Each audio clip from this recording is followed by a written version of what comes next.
Hello dear students, स्वागत है आपका फिजिक्स परिवार में। तो मैं फिर से हाजिर हूं आपके 12th फिजिक्स के चैप्टर नंबर 2 का तीसरा वीडियो लेकर। और आज के लेक्चर में हम पढ़ने वाले हैं गाउस का नियम। तो चलिए बिना देर किए शुरू करते हैं।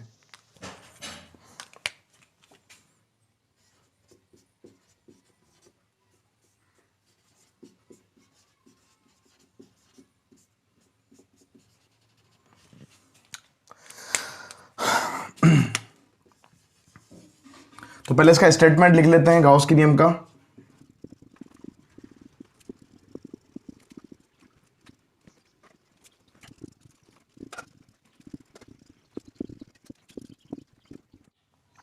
तो बच्चों हमने क्या लिखा, विद्युत क्षेत्र में स्थित किसी काल्पनिक बंद पृष्ठ से निर्गत विद्युत फ्लक्स उस पृष्ठ द्वारा परिबद्ध आवेश और 1/ε0 के गुणनफल के बराबर होता है। मतलब मेरा जो फ्लक्स हो जाएगा वो हो जाएगा सबमिशन Q अपॉन ε0। तो ये फॉर्मूला हमारा बन जाएगा फ्लक्स का। तो बच्चों इससे पहले मैंने फ्लक्स का एक फॉर्मूला पढ़ा था, फाई ई इक्वल टू बंद पृष्ठ के लिए समाकलन E vector dot D S vector. तो हम जब भी लिखेंगे तो इस फॉर्मूले को इस तरीके से लिखेंगे,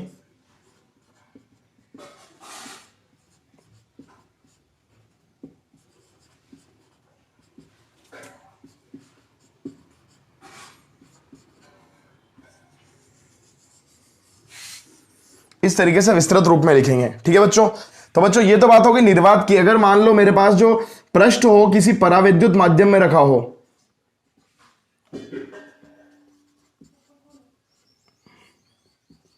तो वहां पर जो फॉर्मूला बनेगा हमारा फ्लक्स का वो कुछ इस तरीके से बन जाएगा।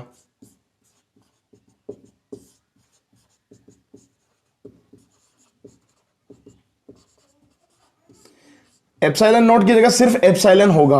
मैंने आपको बोला था कि जब भी आप निर्वात के बजाय किसी और माध्यम की बात करेंगे तो वहां पर एप्सिलॉन नॉट की जगह आप एप्सिलॉन लिख देना, एप्सिलॉन से रिप्लेस कर देना एप्सिलॉन नॉट को। ठीक है बच्चों। तो ये तो हो गई बात गाउस के नियम की। गाउस का नियम कुल मिला के क्या कह रहा है? गाउस का नियम ये कह रहा है कि अगर आप विद्युत क्षेत्र में कोई बंद पृष्ठ रखो, कोई काल्पनिक बंद पृष्ठ करो या फिर बंद पृष्ठ की कल्पना करो, तो उससे जो फ्लक्स निकलेगा वो क्या हो जाएगा, उस पृष्ठ ने कितना परिबद्ध कर रखा है आवेश इंटू 1/ε0 के गुणा के बराबर। ठीक है बच्चों। इससे पहले हमने एक बात करी थी कि जब भी विद्युत क्षेत्र रेखाएं किसी पृष्ठ से बाहर निकलती है, कि जब भी विद्युत क्षेत्र रेखाएं किसी पृष्ठ से बाहर निकलती है तो फ्लक्स पॉजिटिव होता है और एंटर करती है तो नेगेटिव होता है। हमने क्या कहा था?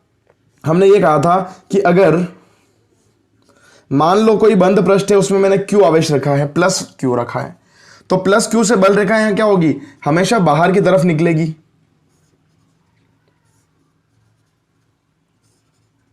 ठीक है।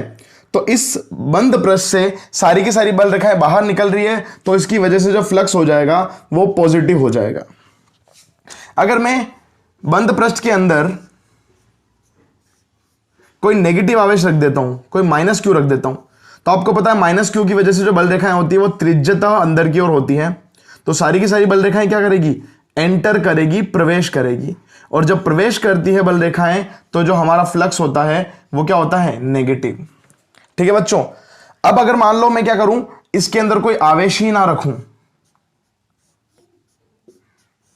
अगर आवेश नहीं होगा तो फ्लक्स 0 होगा, चाहे इसको मैं विद्युत क्षेत्र में रख दूं। ये बात भी हम ऑलरेडी कर चुके थे। नेक्स्ट बात, अगर मैं यहां पर कोई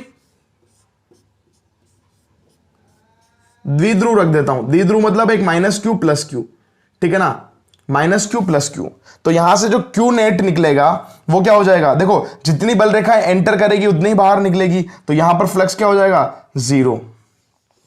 ठीक है बच्चों। तो यहां पर सब जगह क्या बात हो रही है, यहां पर जो फ्लक्स डिपेंड कर रहा है वो क्या कर रहा है, वो डायरेक्टली प्रोपोर्शनल टू आवेश के। इसका मतलब गाउस ने भी यही बात कही कि जो फ्लक्स होता है किसी भी पृष्ठ से निर्गत वो क्या होता है, आवेश के समानुपाती होता है। और आवेश जो होना चाहिए वो होना चाहिए उस पृष्ठ द्वारा परिबद्ध, मतलब उसके अंदर इनक्लोज होना चाहिए। मतलब जितना आवेश आप इनक्लोज करके रखोगे उतना ही फ्लक्स होगा। अगर आपने आवेश धनात्मक रखा है तो आपका फ्लक्स धनात्मक होगा, अगर आपने आवेश ऋणात्मक रखा है तो आपका फ्लक्स ऋणात्मक होगा, अगर आपने आवेश नहीं रखा हुआ है तो आपका फ्लक्स 0 होगा। मतलब कुल मिला के जो गाउस का नियम होता होता है वो आवेश के समानुपाती होता है परिबद्ध आवेश के। और परिबद्ध आवेश क्या होता है, देखो यहां पर माइनस क्यू और प्लस क्यू जो होगा वो सिग्मा क्यू इक्वल टू 0 हो जाएगा, यहां पर सबमिशन क्यू इक्वल टू 0 हो जाएगा। तो अब गाउस के नियम से संबंधित कुछ इंपॉर्टेंट फैक्ट्स की बात कर लेते हैं हम। तो यहां पहले फैक्ट की बात करता हूं कि जो यहां पर हमारा सबमिशन क्यू है वो क्या करता है, आवेशों के बीजगणितीय योग को व्यक्त करता है। आवेशों का बीजगणितीय योग है।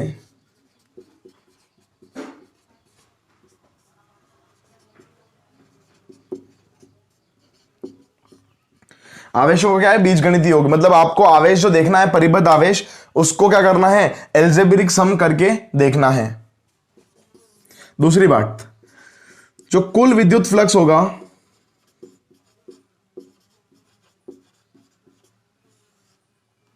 वो क्या होगा, वो प्रवेशित फ्लक्स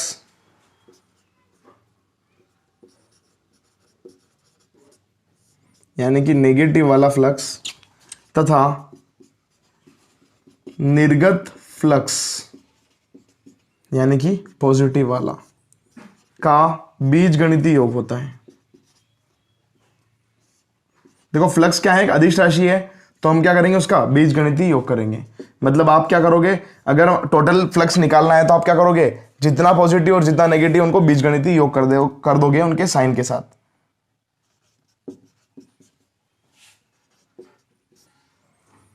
तीसरी बात हम लिखेंगे,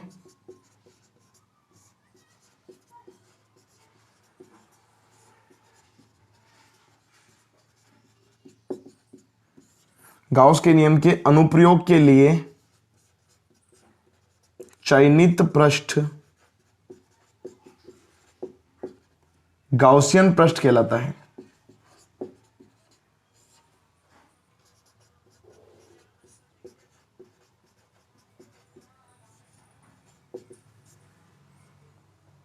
इसकी आकृति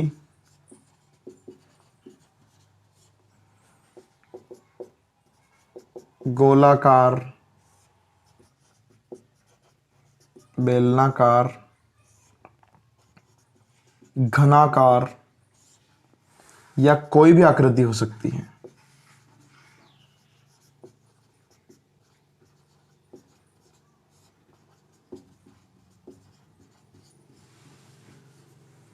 ठीक है, तो नेक्स्ट बात लिखेंगे हम, यह नियम केवल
तो यह नियम केवल परिबद्ध आवेश पर डिपेंड करता है, ये गाउसियन पृष्ठ के आकार पर डिपेंड नहीं करता। मतलब अगर मान लो मैंने क्यू आवेश रखा हुआ है यहां पर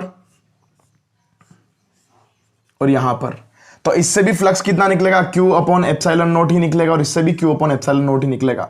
मतलब वो उसकी आकृति के ऊपर बिल्कुल भी डिपेंड नहीं करेगा। दूसरी बात, किसके ऊपर डिपेंड नहीं करेगा, वो आवेश वितरण के ऊपर डिपेंड नहीं करेगा, आवेश की स्थिति के ऊपर डिपेंड नहीं करेगा। मतलब अगर मान लो मैं बोल दूं कि ये आवेश यहां होगा तो भी क्यू अपॉन एप्सिलॉन नॉट होगा, अगर वो यहां होगा तो भी क्यू अपॉन एप्सिलॉन नॉट होगा, वो सेंटर में होगा तो भी क्यू अपॉन एप्सिलॉन नॉट होगा। मतलब कुल मिला के आपको बंद पृष्ठ के अंदर कितना सबमिशन क्यू की वैल्यू कितनी है, बीजगणितीय योग का मान कितना है आवेश का, इनटू 1 अपॉन एप्सिलॉन नॉट आ जाएगा। मतलब आपका इस बात के ऊपर भी वो डिपेंड नहीं करेगा।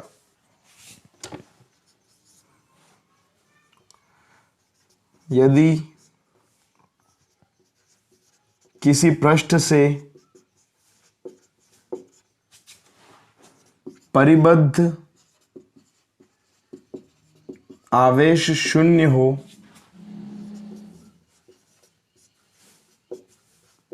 तो फ्लक्स भी शून्य होगा।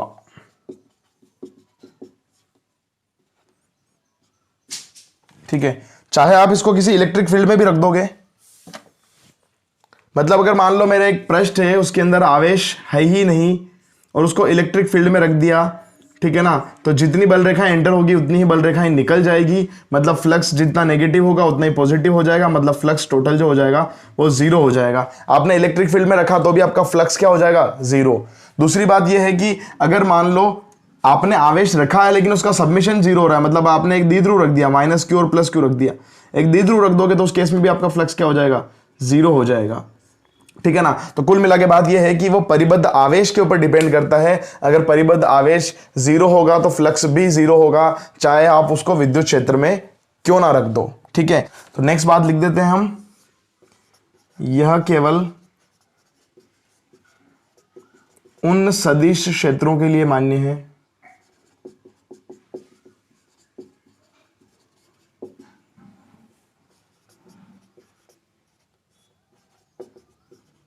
जो व्युत्क्रम वर्ग के नियम का पालन करते हैं।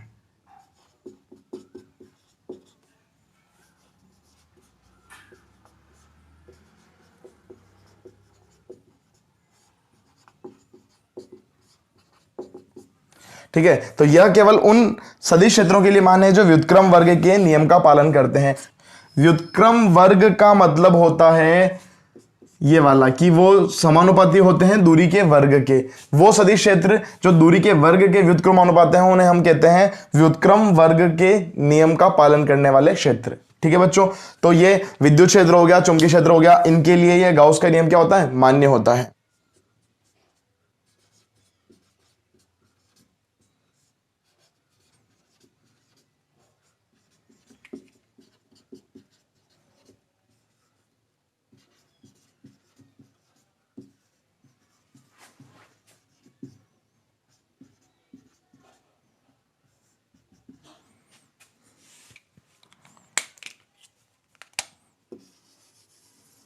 तो अब हम क्या करेंगे? कूलाम के नियम से गाउस के नियम की व्युत्पत्ति करेंगे। मतलब कूलाम के नियम को यूज करके हम गाउस के नियम का प्रूफ निकालेंगे कि गाउस का नियम सही है या गलत। ठीक है, तो बच्चों मेरे पास एक गोला है जिसके सेंटर पे मैंने एक आवेश रखा हुआ है Q, जिसकी जो त्रिज्या है वो है कैपिटल R। अब बच्चों अगर मैं मान लो इस Q की वजह से यहां पर इसके पृष्ठ पर अगर मेरे को इलेक्ट्रिक फील्ड देखना हो तो क्योंकि ये प्लस Q है तो इसकी वजह से इलेक्ट्रिक फील्ड जो होगा वो क्या होगा? बाहर की तरफ E, और इसका मान कितना हो जाएगा E का? कूलाम के नियम से देखेंगे हम, क्योंकि इलेक्ट्रिक फील्ड क्या निकालते हैं? कूलाम के नियम से ही तो निकालते हैं। तो E की वैल्यू हो जाएगी 1/4 पाई एप्सिलॉन नॉट, आवेश का परिमाण Q है और नीचे हो जाएगा कैपिटल R स्क्वायर। यहां लिख देता हूं मैं कूलाम नियम से।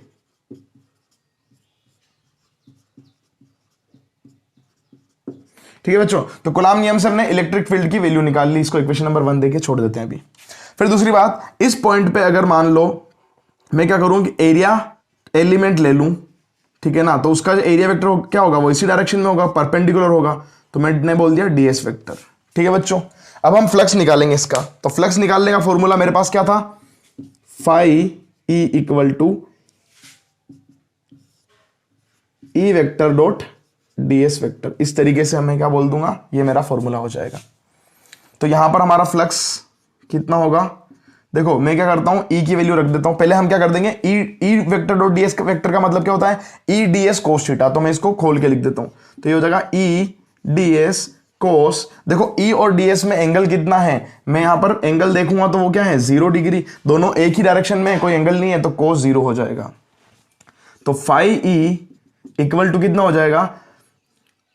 ये हो जाएगा EDS। और एक और बात देखो ध्यान से कि अगर मान लो यहां पर इस पॉइंट पे अगर मैं देखूं तो इलेक्ट्रिक फील्ड जितना होगा इस पॉइंट पे भी उतना ही होगा, इस पॉइंट पे भी उतना ही होगा, इस पॉइंट पे भी उतना ही होगा। मतलब इलेक्ट्रिक फील्ड का जो मैग्नीट्यूड है वो सेम रहेगा पूरे पृष्ठ के लिए। मतलब पूरे पृष्ठ के लिए जो E है ना, इलेक्ट्रिक फील्ड है, वो क्या है, नियत है, कांस्टेंट है। और हम कहते हैं समाकलन से जो नियत राशि होती है वो बाहर आ जाती है। तो E आ जाएगा बाहर, अंदर बच जाएगा सिर्फ DS। cos 0 की वैल्यू होती है 1।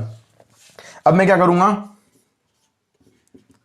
E की वैल्यू रख देता हूं यहां पर 1/4πε0 small q upon capital R square, और अंदर है DS का समाकलन। अब देखो मैंने क्या माना था, एक गोला माना था, और गोले का पृष्ठीय क्षेत्रफल कितना हो जाएगा, अगर मैं इसका समाकलन करता हूं तो गोले का पृष्ठीय क्षेत्रफल जो होता है DS, मैं यहां लिख देता हूं गोला, तो वो होता है उसका पृष्ठीय क्षेत्रफल 4πr स्क्वायर। ठीक है ना, गोले का पृष्ठीय क्षेत्रफल कितना होता है 4πr स्क्वायर।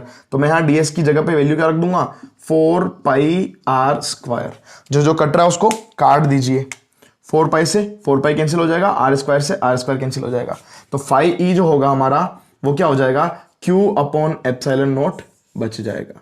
तो ये हमारा जो हो जाएगा वो क्या हो जाएगा, प्रूफ हो जाएगा। कूलाम के नियम से हमने क्या कर दिया, गाउस के नियम को डिराइव कर लिया, या फिर यूं समझो कि हमने उसको वेरीफाई कर लिया, प्रूफ देख लिया उसका। ठीक है बच्चों।